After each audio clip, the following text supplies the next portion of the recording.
All right, family, we back. Um, Glad to be back with you for another week. Week's been a good week. Been busy for me, but good. Uh, I think I got a test coming up next week. A All right, spiritual family, we test back. in the sense that um, glad to be back with you for another week.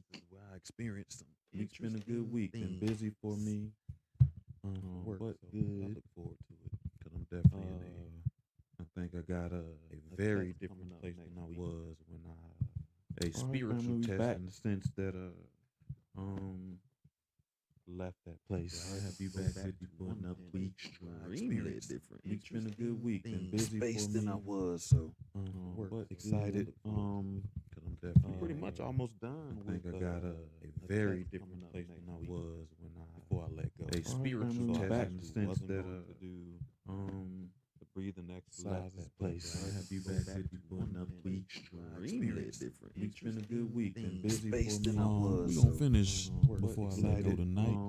Because I'm definitely Pretty much almost done. I think with, I got a very different place than I was. Hold on one second. before I let go. A spiritual family, we test back. in the sense that to do the breathing exercises that place. place. I'll have you back with you for another week. Extremely different. Week's been a good week. Been Things busy space for than me. I was. We so gonna finish before I let go tonight. Because I'm definitely Pretty much almost done. I think with, I got a very different place than I was. Hold on one second. before I let go. A spiritual family, we test back. in the sense that to do the breathing exercises that place. place. I'll have you back with you for another week. Extremely different. Week's been a good week. Been Things busy space for than me. I was. We so gonna finish before I let go tonight. Because I'm definitely Pretty much almost done. I think with, I got a very different place than I was. Hold on one second. before I let go. A spiritual family, we test back. in the sense that to do the breathing exercises that place. place. I'll have you back with you for another week. Extremely different. Week's been a good week. Been busy Space for than me. I was. We gonna finish before I let go tonight. Because I'm definitely Pretty much almost done. I think with, I got a very different place than I was. Hold on one second. before I let go. A spiritual family, we test back. in the sense that to do the breathing exercises that place. place. I'll have you back with you for another week. Extremely different. Week's been a good week. Been busy Space for than me. I was. We gonna finish before I let go tonight. Because I'm definitely Pretty much almost done. I think with, I got a very different place than I was. Hold on one second. before I let go. A spiritual family, we test back. in the sense that to do the breathing exercises that place. place. I'll have you back with you for another week. Extremely different. Week's been a good week. Been busy Space for than me. I We was. gonna finish.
Okay.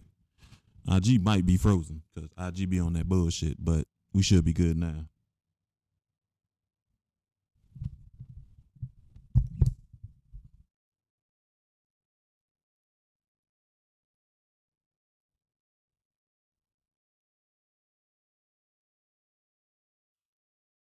Okay.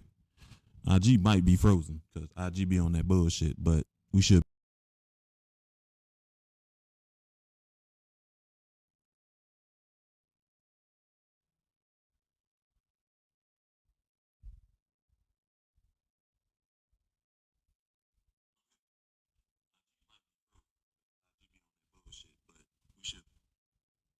Mhm. Oh, shit. Oh, man.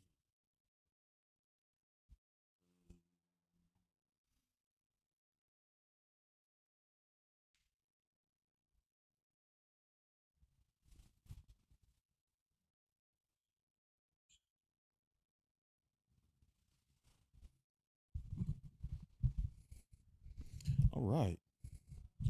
So hopefully this is it. Yeah. I'm gonna say maybe that's my sign that I don't need to do the meditations tonight because I want to make sure we get done with the reading. So but this is it. Yeah. I'm gonna say maybe that's my sign that I don't need to do the. We're good tonight. I'm lying. Meditations. So okay. Yeah, I'm definitely gonna have to close that because now you hear my my phone in the background catching up to you all. So let's start with some bowl. I do want some bowl in my life. And I'm about to do that with the big bowl. Yeah, we on the third eye now, so we on our intuition and our consciousness, trying to make sure that's legit. And surprisingly,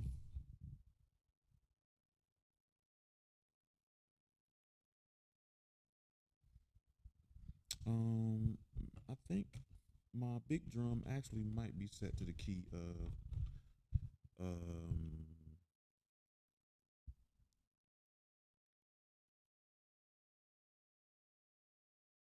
third eye. I'm about to see.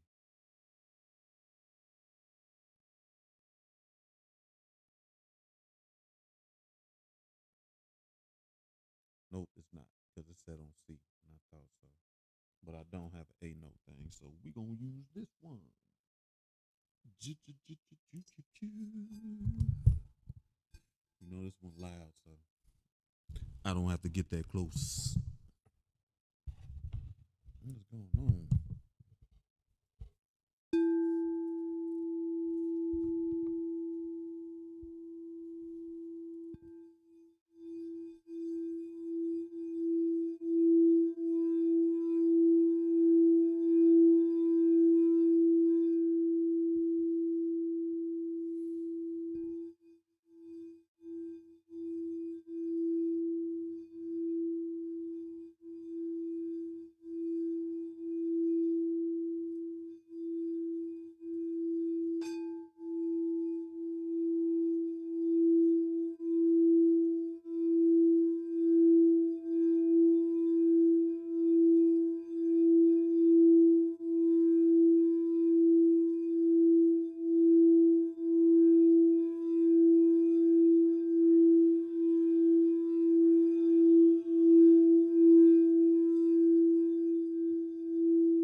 I always enjoy the vibrations.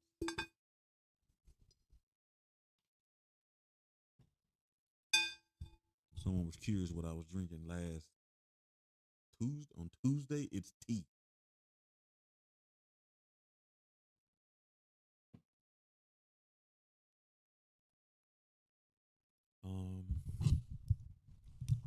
do breathing exercise real quick. And I'll do a short visualization. Yeah.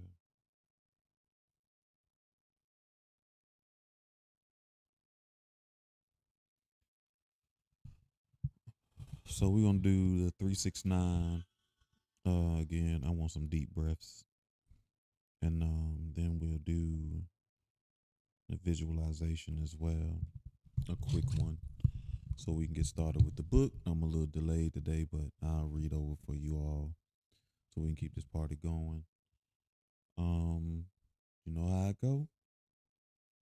On my count of three, we breathe in through our nose. We hold it for 3 seconds. Then we breathe out through our mouths. And we repeat that process for 6 seconds and 9 seconds. All right, remember, my count of three, breathe in through your nose, breathe out through your mouth. All right. 1, 2, 3. Breathe in. Hold it for 3 seconds. 1, 2, 3. Breathe out. Man, you even put your hand on your third eye. Your third eye resides in your forehead. And again, it is your intuition. On my count of three, breathe in through your nose. Hold it for 6. Out through your mouth. 1, 2, 3. Breathe in. Hold it for 6 seconds. 1, 2, 3, 4, 5, 6. Breathe out. Last time, family. My count of three. We breathe in. Hold it for 9 seconds. Then we breathe out. All right. 1, 2, 3. Breathe in. Hold it for 9. 1, 2, 3, 4, 5, 6, 7, 8, 9. Breathe out.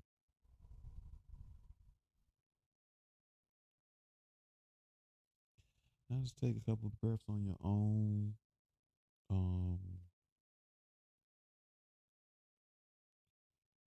Ironically, the element for third eye is light, and the color is indigo. And the best way I can tell you to do light is imagine yourself in a space of complete darkness, and the only thing that you know is there is you. And in the distance, you see a red dot, and a purple dot, and a blue dot, and a green dot, and a yellow dot, an indigo dot. And because you know it's only you in this space of darkness, those dots attract your curiosity. And you begin to walk towards those dots. And as you get closer, they become a little more intense, and you begin to see that they are not just dots, but they are rays of light. And you stop and you begin to question, how can light be in this space? And as you ask yourself that question, all of the lights start rushing towards you. The red, the orange, the yellow, the green, the blue, the violet, the indigo, they rush to you, and you see them circling around you, creating somewhat of a whirlwind. And as they circle around you, you feel them going in and out of your body, penetrating your skin, your bones, all the way through your soul. And as they enter you, they charge you. You feel them holding you. You feel them leaving evidence of love. You feel them supporting you. You feel the energy and the lights healing you.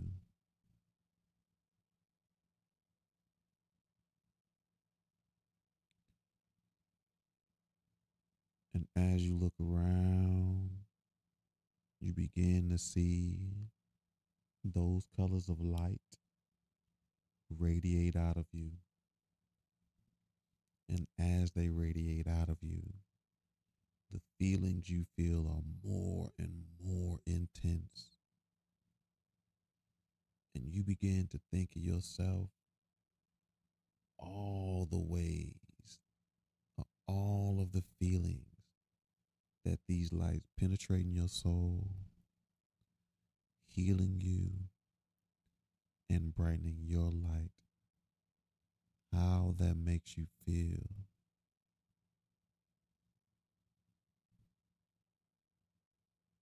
You feel alive.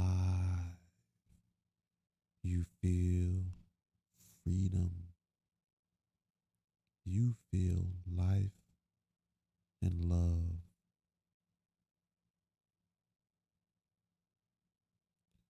You feel happiness.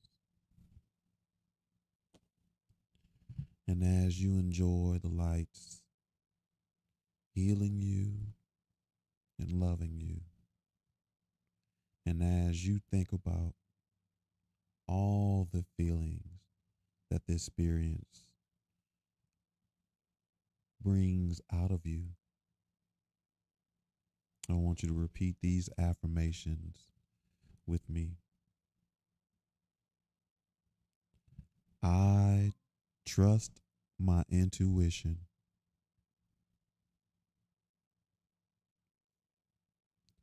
My imagination is powerful. I think clearly.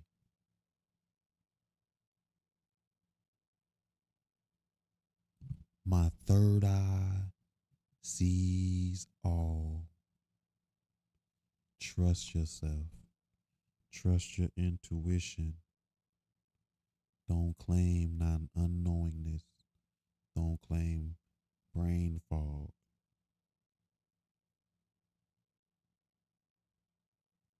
Again, I trust my intuition.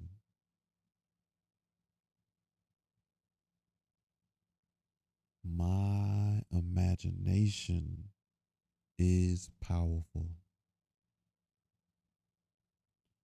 I think clearly. My third eye sees all.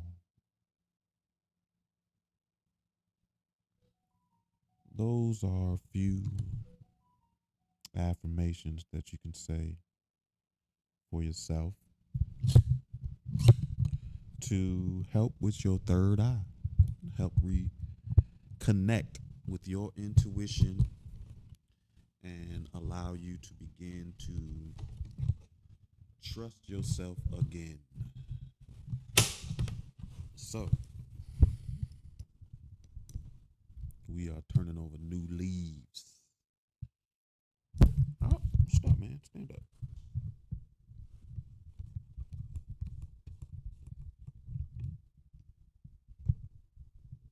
Okay, there we go. Boom, boom. All right, so take a deep breath, or you can open your eyes, or you can keep your eyes closed. Um, we're about to start or continue on with Before I Let Go by Kennedy Ryan.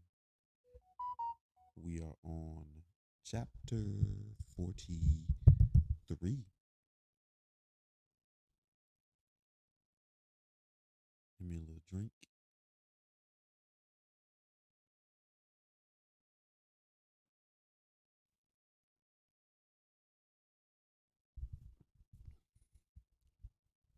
Chapter 43, Josiah. There's a crack in Dr. Musa's professional inscrutability when I arrive at his office. I was so disoriented after leaving Yasmin that I got on the interstate instead of driving the short distance to my house. Before I realized it, I was en route to his office. When I called him from the car and asked if we could talk, he had a cancellation and could squeeze me in. He sounded unbothered, but when I entered his office, he watches me with a strange expression. Are you? I tensed, narrowing my eyes. Are you laughing at me? It's definitely humor in his eyes, however mild, and in the faint curve of his lips. Not really, he says. Just pleased you're using therapy to help process life, considering you showed up our first session like it was detention. We should at least acknowledge how far we've come. Yeah, I guess so. My smile fades as I remember that I need what my smile fades as I remember what I needed to discuss. Thanks for seeing me on short notice again. He nods toward the two leather seats. I take one and he takes the other. So, what's going on? Yasmin thought she was pregnant. I rushed to clarify.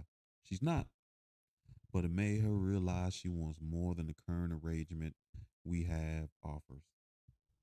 The one where you have sex without commitment or pressure, he says. Those were the terms, right? It sounds so sterile when he says it like that. But I guess that's essentially what I told him when we discussed my relationship. But I don't recognize it as what Yasmin and I have had. Right, I say. It made her realize she wants more kids at some point, and she says she wants them with me. She says she wants to build a life with me even if we aren't married. She doesn't want to continue our current arrangement, not knowing where it's going or if it would ever go anywhere. She wants me to come home. Sounds like a woman who knows exactly what she wants. What? Now, I snapped. She wasn't sure of this when she asked me for a divorce. Did you ask her about that? What's changed? She says she's changed and that through therapy, she's come to understand why she responded the way she did when Bird and Henry died, and she's developed tools to cope better. But you don't believe her. I'm scared to. A few months ago, I couldn't imagine sitting across from this dude and confessing my fears so easily. Let's play this out. He places his elbows on the armrest and steeples his fingers beneath his chin. If you believe her and she actually has matured and grown, and you go home to restart your life together and it all works out, how would that feel? I'd be the happiest motherfucker on the planet, I admit with a wry smile. And if the two of you try again and it doesn't work out, a sinkhole opens in my stomach, sucking down my smile. That's the thing, I say, gritting my teeth until my jaw aches. I can't imagine going through that again, losing her again. If you ever been run over by a bus, You don't go stand in front of another one as soon as you can walk again. So losing her again would be too devastating. I nod. And she's not worth the risk, he says calmly, like he doesn't know how that would set me off. I didn't say she's not worth it. I just don't want to lose anything else. It hurts too much. We never really talked in much detail about when your parents died, which was your first major loss. I know you were young, but could you tell me what you remember about that day? I've so rarely talked about this. I told them they both died in a car accident, but I never unpacked that day. Not with anyone. My fingers twitch on the armrest. Everything in me wants to squirm, wants to run, but I force myself into stillness and draw a deep breath. I got off the bus. I start softly. My mom was always home when I got there, but that day she wasn't. The image crowds my mind. Me sitting on the porch swing, rocking back and forth with a backpack at my feet. I was huddled into my coat, putting on gloves when it got colder and started getting dark. And then the cops came. I drew a deep breath. A police officer said there had been an accident and my parents weren't coming home. I laughed shakily. It's amazing how vivid this is in my mind. Every time I've lost someone, it's captured in Technicolor and slowed down so every detail is engraved on me. Go on, Dr. Musa says. This is good. Then Bird came and took me home with her. You said before that you found your aunt when she passed away. Do you mind telling me a little bit about that? I cleared my throat. When I found Bird, all the ingredients for a limoncello cake were on the table. The kitchen smelled like lemons. I rasped out a brief laugh. I never told anyone that. Not even Yasmin? I shake my head. I never shared the losses, and I see now that was my mistake because it gave them even more power over me. I never told anyone that Bird was wearing her favorite pair of earrings and one had slipped halfway out. I carefully pushed it through the small hole in her ear. Never told anyone that Henry had my mouth. I held him light as a ball of cotton, dark hair plastered on his little head, and I traced his lips. He had my lips, and I wanted to cry because I would never hear him cry. But the tears wouldn't come, and I could still smell the paint mingling with Yasmin's perfume in the nursery when she told me to go. When she delivered the greatest loss of my life, when I lost her. Our traumas, the things that injure us in life, even over time, are not always behind us. Sometimes they linger in the smell of a newborn baby. They surprise us in the taste of a home cooked meal. They wait in the room at the end of the hall. They are with us. They are present. And there are some days when memories feel more real than those who remain, the joys of this world. Live long enough, Dr. Musa says softly, and you'll lose people and things. We just need to learn how to deal with it in ways that aren't isolating or destructive. You have to decide if being afraid of losing Yasmin again is worth never having her again. Since that night, I haven't allowed myself to trust her. I thought she raised my life, but now I know she did what she did to save her own. Now I know I played a part. Now I understand that everything I saw in black and white was shaded, nuanced in ways I wasn't in touch with my own pain enough to grasp. Now my feelings rise, unwilling to be denied. Do people remember the exact moment they fall in love? I've learned it's not one moment, but a million of them. I fell in love with Yasmin, dreaming of our bright future over cheap Chinese food in a raggedy ass apartment with no heat and shitty water pressure. I fell in love with Yasmin a little more, a little deeper, every time she took me into her body, showed me how passion burns your tongue when you taste it. When she rolled up her sleeves and poured her creativity, her matchless energy into building a business together we can be proud of. When she gave me our children and became a mother who made magic, who held up everyone else, carried the world on her shoulders with an infinite grace. Even when she failed, she stayed. When everything urged her to give up and go, she stayed for us. And she fought until she found herself again. I've fallen in love with the warrior woman who walked through fire, the one who came through stronger, reshaped by sorrow, reformed by grief, reborn in joy. I think of her today with a small fist over my heart. She stood bravely in front of me, asking that I take her back, offering me a chance to have everything that really matters again: my home, my family, my wife. She offered it all to me on a platter, and I basically tossed it back in her face. Panic rings the bell in my head, and the sound of my own blood rushes in my ears like an alarm.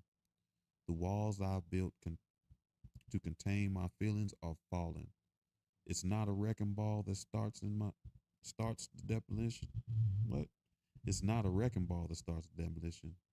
It begins with a tremor, a realization that love happens in the fragile context of our mortality, that love and life occur just beyond the reach of our control. There is only one letter difference between love and lose. And somewhere along the way, for me, they became synonymous. I understand now that something broken in me after my parents died that somehow healed wrong. And I started measuring how much I love people in terms of how much it would hurt to lose them. That's tough. Once the first brick topples, they all begin to loosen and collapse. It feels like every hurt, all the grief of a lifetime, falls on me in one landslide of emotion. In seconds, I'm standing in the ruins of all the things I thought would keep me safe from ever losing something precious again. It's cathartic. It's release and relief. It hollows out the trench inside of me for waves of damn pain to pass through. The tissue Dr. Mister thrusts in my direction like a white flag startles me, and I look at him confused. What's that for? I ask, my voice emerging like gravel. He nods to my face with a faint smile. For the tears. Chapter 43, Yasmin. In the kitchen alone, I assemble ingredients for Bird's homemade mac and cheese. The uneven scrawl of her handwritten of her handwriting on the page of her old notebook blurs through the screen of tears over my eyes. I don't think I've gone 10 minutes without crying since Josiah walked out the door a few hours ago. Dinner, I say, wiping my cheeks with an impatient hand. I'm going to make a meal for my children that they probably won't eat because that's just the kind of masochist I am. Haven't I had my share of humiliation for the day? Or do I think I might top throwing myself at my ex-husband, begging him to move back in, declaring my undying love for him, and watching him storm from the room without a word? Because I suspect that will take the prize. Elbow noodles, cheese, milk, eggs, salt and pepper to taste. Hey, Bird knows eggs go in macaroni and cheese. I seen that argument and people go crazy. Now I'm going to post a video so people can see that you can cook macaroni and cheese with eggs. And a lot of people have already had macaroni and cheese with eggs. They just don't know because they didn't make it.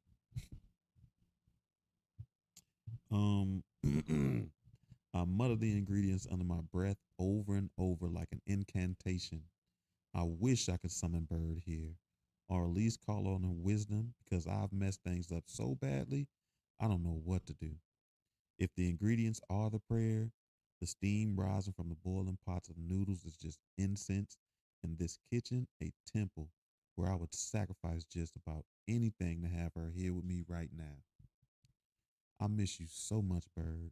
I say, licking the tears from my lips still. On my wedding day, she said, I love you like a daughter, Yasmin.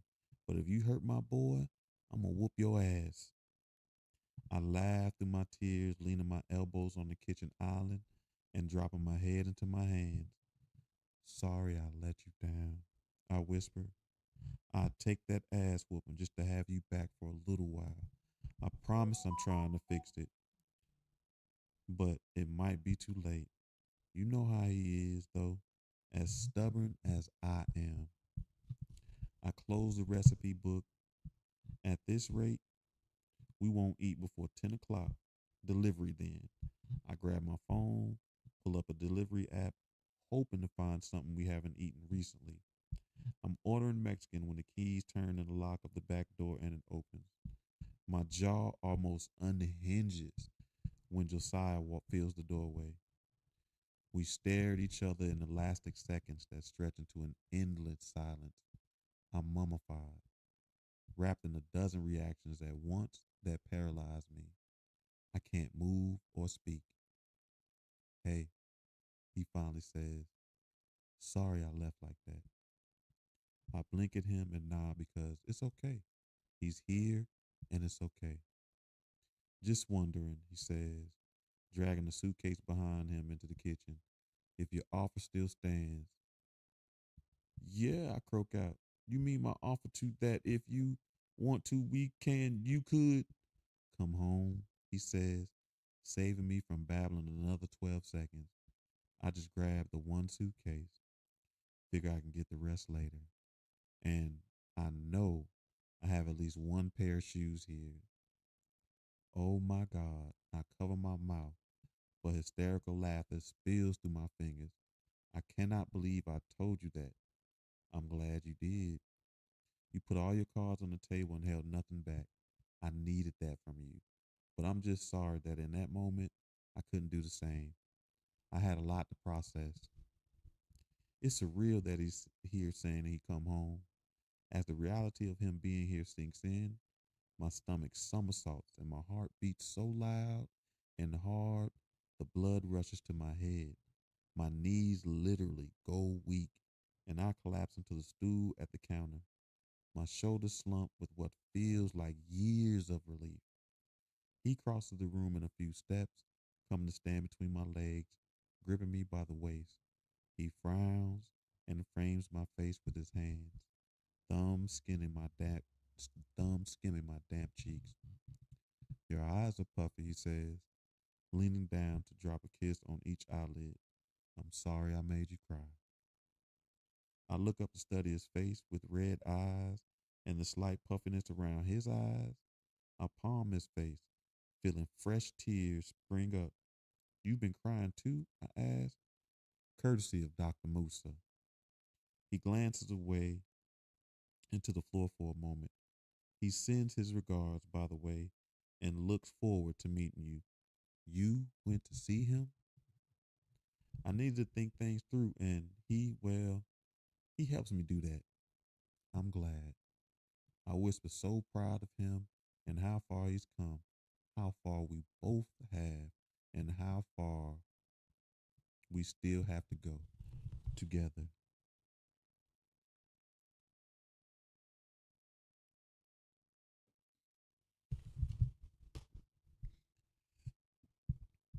Ooh, excuse me. I know I didn't want to do couples counseling before, he says, but I think it might be a good idea if we give it a try. I nod, almost scared to say too much in case this is a dream and I wake myself up. I still have so much work to do on my own, he admits. I probably always want to fix things, to hold it all together, but I can get better. I know you need to be strong for the people you love. I angle my head so I can catch and hold his eyes with mine. But I want to stand with you when it rains, when the wind comes, when it's hard and the odds are stacked against us. We don't always We didn't always do that before, but I believe if and when the trials come, we will stand together. He presses his forehead to mine, palming my neck and bringing my lips to his. You have me, I whisper into our kiss, and I know you may not trust that. I can't blame you, but I mean it. I'm not going anywhere. That's good. He pulls back to push the hair away from my face because I'm apparently not very good at losing things, and I'm really bad at losing you. I lean in to kiss him again, but the sound of paws on the hardwood floor makes us both turn our head. Otis trots into the kitchen and walks up to Josiah, leaning his head into his hip, obviously angling to be touched. Josiah rubs the huge dog behind his ears. What do you say to coming home? He asks. Otis barks as if in complete support of this idea, and we laugh. Bird knew what she was doing when leaving him with you, I say. She saw in you what I do, that you'll do whatever is necessary for those you love. And I do love you, he says, the truth of it blazing clearly in his eyes. I'm sorry I didn't say it back before. Don't be. We have a lot to work on, I laugh. Hey, Mary and Ken have been shacking up for 30 years. I think we can take our time. I love you and there's no rush. He angles my face up for another kiss. Compared to the hot stolen moments we've shared lately, it's Chaz. A mere press of his lips against mine. But there's such tenderness to it. It feels like it did before, inlaid with commitment and devotion, but laced with new appreciation. Maybe we took what we had before for granted, didn't know it was fragile because we were fragile in ways that we had never been tested. Now, though, this thing between us is a tinsel thread that I truly believe won't snap when life jerks. His arms tighten around me, possessive, protective. It will take time for him to be sure I won't slip away, so I'll just keep standing still, held by him. The kiss deepens, probes like he's looking for answers in the touch of our lips. In the tangle of our tongues, we break apart, breathing hard, our foreheads bunting as I slip a hand behind his neck, anchoring us together. Ew! Deja's voice jars us both.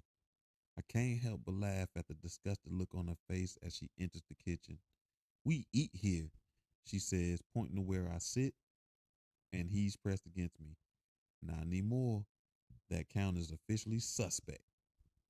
I breathe out a laugh, and Josiah chuckle vibrates through me at the places where we touch. What's going on? Kasim asks from just behind his sister, his eyes wide flick from us to Josiah's suitcase standing by the door. It's a lot to explain, I say, and we'll talk through everything. Josiah clasps our hand together on the counter for our children to see. But long story short, he says, his openly loving gaze set on me, set me on fire. I'm coming home. And, oh, last one. Epilogue, Yasmin. Oh, why are you cast down, oh my soul? Hope. Psalms 42, 5. Is this the last one? Oh, yep, that's it. We're going to finish on the epilogue, and that's it. Oh, man, KO to S. All right. Dang. New Year's Eve is always one of my favorite nights of the year, though one of the busiest. I made the midnight toast, as I usually do, ringing in the new year at Grit's celebratory bash, bottles popping, champagne flowing, the place pulsing with possibility and jubilation. An hour ago is starting to clear out. By 1 o'clock, everyone should be gone. The DJ was great. a new guy found by chance. He played Feels Good, and Hendrix did lose her mind, the way she does every time that song comes on. She's still slightly sweaty and breathless when she and Soledad find me on the roof, wishing the diners Happy New Year and thanking them for coming. Great party, Hendrix says, coiling her wrists, skimming her braids into a messy bun. Once again, thank you, I say. How are things going in Charlotte? Soledad asks. With their first New Year's Eve bash? Great, I reply with a smile. Our new manager there, Charles, sent us some pics. Everyone looked like they were having a ball. The place looks fantastic. Thanks again for your help decorating it, so. It was nothing, she says. I have to check it out next time I'm visiting Mama in Charlotte, Hendrix says. Yeah, you can kind of keep an eye on it for me. I smile, grabbing an unopened bottle of champagne from a nearby table. One last drink to toast another year? I wasn't with you tricks when the New Year's rang out, so shall we? Oh, we shall. Soledad takes a seat at the table. Let me get us some glasses, I say as Hendrix sits too. I walk over to the bartender on this level, who's shutting down for the night, and snag 3 shot glasses from the bar since there's probably not one clean flute in the building. Pour it up. I hold the glasses triumphantly, returning to the table to take my seat. These are the best I can do. That's about as much I can take anyway, Hendrix laughs. I'm lush, you hear me? You really went for it tonight, Soledad agrees with a smile. If you weren't drinking, you were dancing. Lots to celebrate, Hendrix winks. It's been a very good year, and this one will be even better. Oh, that's right. You signed that new client, I said. Lucrative, huh? Yeah. Hendrix pours champagne into the 3 shot glasses. If she keeps pulling in 7-figure deals, me and that commission will get along just fine. Edwards' firm has one of the best years, too. Soledad says, her smile a little stiff. This new partner has been shaking things up, but Edwards says he's not sure about some of the changes. Hendrix and I share a quick glance, treading lightly by tactic agreement where Edward is concerned. As far as we know, he hasn't been sleep talking about the other women lately, but we don't trust him as far as we can toss him. Oh, wow, Hendrix murmurs. How nice for Edwards. He's home with the girls tonight, I ask. Yes, she says. Well, not Lupe. She's at the sleepover Deja's at. I pull my phone from my pocket of my skirt, smiling down at the screen. Deja sent me like 5 text messages. I told her it's not cool to text your mom from a slumber party, but she wanted me to see the braids she did for one of the girls. We did the right thing by letting them leave Harrington, right? Soledad sighs. I mean, we jumped through hoops, robbed Peter to pay Paul so we can get them in, and they walked away from it. It's their second year in public, and they're both doing great. Deja's definitely happier, I shrug. Each of our kids need different things. Kasim is still thriving at Harrington and skipped a grade. Hendrix interjects, fist bumping me. Showing out, too, I say. Proud mama preening. All as both of them are actually doing well. The whole family is in therapy, Hendrix says wryly. So, y'all better be doing well. Literally, I laugh. Deja wanted her own therapist because she didn't want to be left out of the and of course, we were in family counseling. It's all still working though. Soledad asked, lifting her perfectly threaded brows delicately. The arrangement? Yes, but I kind of enjoy folks' confusion when they realize Josiah lives with us and he and I are together again, but still not married. Keep doing you, Hendrix says with a big grin. You're happier than I've ever seen you. I'm happier than I've ever been. It's true. Our life, our love, didn't follow the path we thought it would, but that makes no less true. I often think back to the day we met Ken and Mary, who said they didn't believe in the institution of marriage, but they believed in each other forever.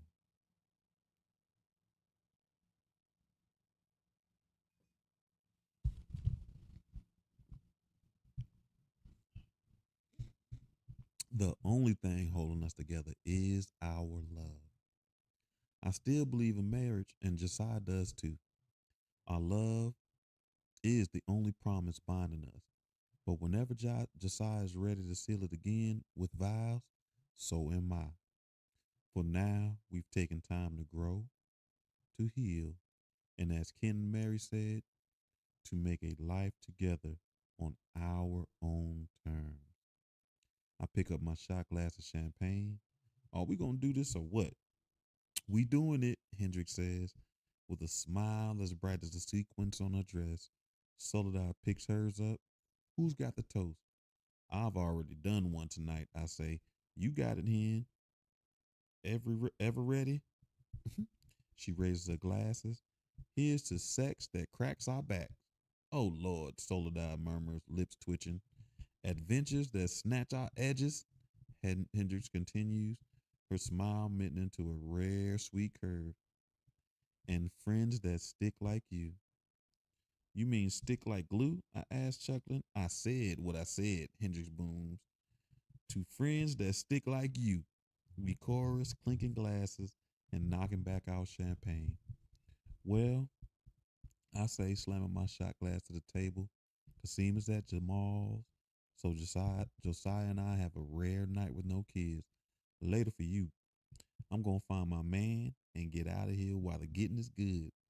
Soledad looks over my shoulder, quirking a smile. Looks like he found you.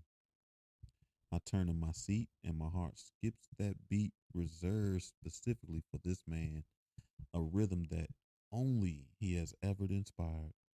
Josiah crosses the roof to us. He's the kind of handsome that grabs your attention, cloaked in the brand of sex appeal that holds it. His smile is weary, just a tip to one side of his mouth, but his eyes are alert on me. I don't have to wonder if he loves me. He tells me every day with his words and with that look fixed on me right now. Ladies, Josiah says when he reaches our table, what are we drinking to? He nods to the bottle of champagne and the incongruous trio of shot glass. New Year's shit. I didn't even check my goofy grin up at him. I haven't had enough champagne to be drunk, but the thought of a night in the house alone with him is intoxicating in itself. He tugs me up, sits in the seat, and pulls me back down to his lap.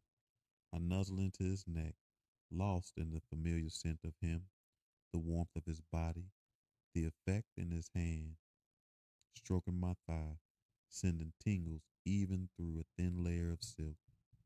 Okay, Hendricks said, standing.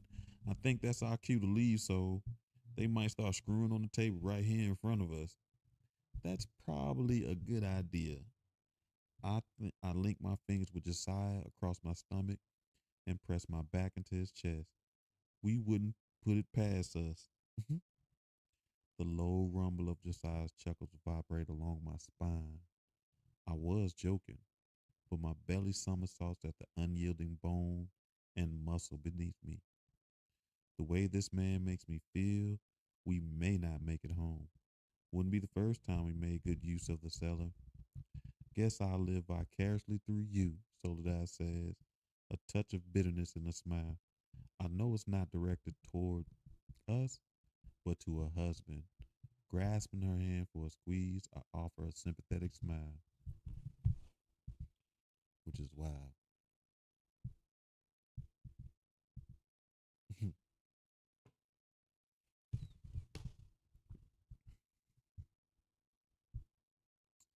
Y'all still coming over my place tomorrow? Hendricks asked, tucking a half empty bottle of champagne under one arm. I'm doing New Year's lunch with greens and black eyed peas. Get your luck right for the new year. As long as that lunch is not before noon, Josiah says. Count us in. Then I'll see you at noon. Come on, Soul.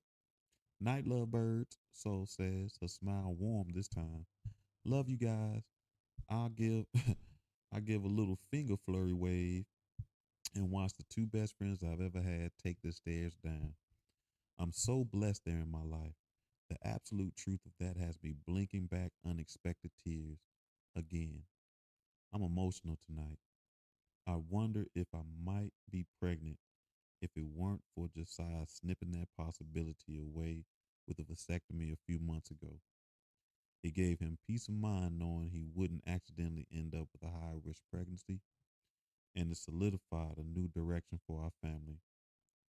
Did you see Brock and Clint tonight? I asked, shifting a little on his lap to look in his eyes. I did.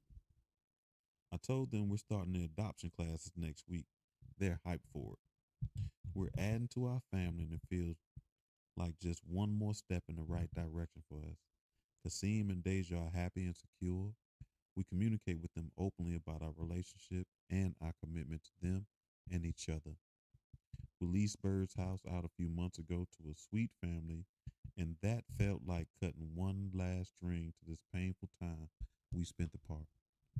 We're stronger than we've been before, tender, wrapped in tungsten, the most vulnerable parts of me sheltered by rock devotion.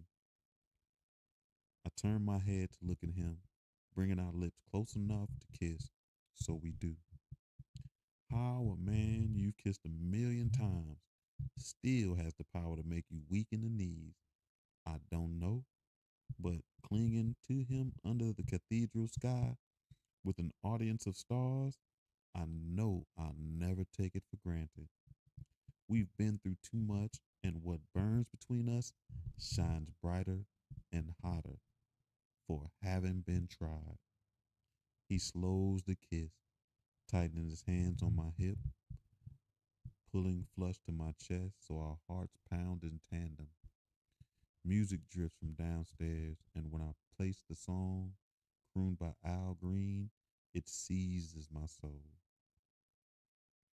Let's stay together. I thought the DJ was gone. I say against his lips, but they're playing our song. Did you arrange that by chance? The owner put in a good word for me, he says, smiling and extending his hand. Dance. I nod, stepping close to him, slipping my arms over his shoulders and laying my head on his chest. His hands wander past my waist and hips and to squeeze my butt. When we get home, he says, this is mine. I tell him, pulling the necklace with the wheel charm and my old wedding ring free from my dress. It's always yours, Mr. Wade. Looking down at me, his eyes glow with love. That's good to know, Miss Wade. We don't speak we don't speak for a few moments, but sway, letting the song douse us in memory. Two naive kids in a shitty apartment on a cold night, clinging to each other, thinking we knew what true love looked like. We had no idea how hard it could be to live out these lyrics. Stay together. Hearing this song used to remind me of my biggest failure, but now it's the anthem of my greatest triumph. Not that I lost this love, but that I believe in it so much I ran back into the fire to save it. That when all hope was lost, I didn't stop looking until I found it again. Didn't stop looking until I found myself again. And this man, this moment is my reward. Let's stay together. Words of deep love, acceptance, renewal. It's a pledge to stand as one when the world would divide us, when the world would hurt each other. It's fidelity and longing refined over a lifetime. I'm sure the love we have is so powerful it could endure a dozen lifetimes. But it has been concentrated and then distilled into just this one. We found each other after being separated before. We could do it again and again until time ended. But in this lifetime, I'll never let go of him. I have something for you, he whispers in my ears, his warm breath misting my earlobe and sending a shiver down my spine. In my left coat pocket, another pair? I grin up at him, look and see. I slide my hand into the left pocket, my fingers brushing silk lining, seeking, and then I feel it and freeze into a pillar of shock. He stares at me, all traces of laughter gone, replaced by something fiery and tender. Trembling, I pull the ring out and hold it up between us. It's a large square diamond cut on thick platinum band. I gasp, my breath halted and starting. There's an inscription. He guides the tip of my finger inside the band. I trace the letters before flipping it to read the word. Wheel. There's no beginning and no end. He takes the ring and holds it up between us. It's our own eternity. The tears roll unheeded down my cheeks, and as soon as he gently wipes them away, they're replaced with fresh ones. This moment is so enormous, so overwhelming, but it doesn't stand alone. It's not just the strength of our full circle, but it's all the times we were weak and got back up. It's every hurt, every second we spent apart, only to reunite. Our union wasn't just made by the good. The pain and the grief and the sorrows forged us together as much as the joys. Will you marry me? He breathes into my ear again. Unable to speak, I bite my lip to hold back sobs and shouts of joy. He slips the ring onto my finger, and it's a perfect fit. A smile widens his beautiful sculpted mouth. I wanted to spend the rest of my life with you, have more children with you, fight with you, make up with you, wake up beside you every day. He rests his forehead against mine. I was meant for you, and you were meant for me. And even when we got in our own way, even when we screwed up, because we both did, baby, even when my soul knew, my heart knew it was wrong being away from you, I didn't ever want to ache like that again. People don't often get second chances like this, Shaz. There's a part of me that keep thinking I don't deserve it, I confess. Did we deserve all the shit that happened to us? The things and people we lost? I've learned that life isn't about taking what you deserve. It's about getting all you can while you can, because it's short, because it's fickle, because it takes when we least expect it. Now, everything I lost makes me cherish the things I have instead of always being afraid I will lose them. He kisses the tears on my cheeks. Most of all, you. When we lose things, we don't always get them back. Of Bird, all I have left is a stack of recipes and memories I pray will never fade. Of Henry, a wall of wishes that will never come to fruition, and a small scar decorating my skin in honor, reminding me he was, if only for the briefest lifetime, a part of me and so completely mine. I press my hand over Josiah's heart, and it beats a fervent rhythm of reunion. I look into his eyes and lose myself in the acceptance, the trust I thought we'd never recover. Don't leave me hanging, Yaz. He brushes his thumb across my lips. You haven't actually answered the question. Will you marry me again? There are 1,000 things I could say to capture how I'm feeling. To tell him what his devotion means to me. That instead of escaping into dark, I'll find him in it and we'll guide each other into the light. I touch the necklace at my throat, testing the familiar shape of the wheel, the precious weight of my first wedding ring. I tossed into this well of wishes, certain that what I really wanted, the one I really wished for, I would never have again. There are a million words I could utter to assure him he never has to worry about me wavering, but with an uncontainable joy and a teary smile, I choose one.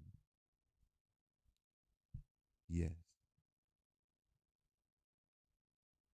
And family, that's it. Whoop, whoop, whoop, whoop, whoop. All right. Um, they got some recipes in here. They got some discussion questions, which is wild. Let me see. We had 8:12. We did an hour though, family. Yeah. I don't do no discussion questions. I think we did good. So, family, I will be on the road next week. Going to my old stomping ground. So I will be in Eastern North Carolina in the country. We might go live if mobile. I definitely will be back Thursday for book club. So we definitely will be on and popping Thursday for The Alchemist. Whoop, whoop, whoop. I'm excited about that. And everyone else is. So I got to definitely make a couple of posts to remind people that we start, or tell people that we starting The Alchemist on Thursday.